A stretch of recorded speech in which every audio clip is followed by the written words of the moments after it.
Le Brésil toujours paralysé par la grève des routiers. Malgré le geste de Temer, des Brésiliens remplissent des bidons d'essence dans une station à Rio de Janeiro, sous l'œil des policiers, le 28 mai 2018.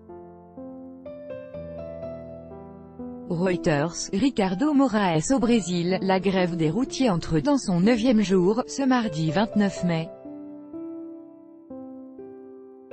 Malgré les concessions faites par le président Michel Temer qui a notamment décidé de baisser le prix du gazole, la fin de ce mouvement de contestation n'est pas encore en vue.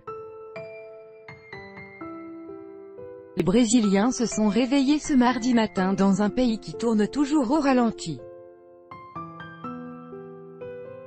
La moitié de la production industrielle est à l'arrêt, il n'y a presque plus de produits frais dans les étals, beaucoup de stations-service attendent d'être ravitaillées, environ 70 000 poulets sont morts faute de nourriture, plusieurs universités sont fermées, sans parler des routes qui restent bloquées. Pour comprendre ce chaos, il faut savoir que le Brésil est le pays au monde qui dépend le plus du transport routier pour assurer son approvisionnement. Les camionneurs disposent donc d'un levier important et peuvent facilement paralyser ce géant de l'Amérique latine. Beaucoup d'entre eux sont indépendants et donc n'obéissent pas aux directives des syndicats qui, eux, ont appelé à lever les barrages. Mesures infructueuses pour sa part, le président Michel Temer joue la carotte et le bâton.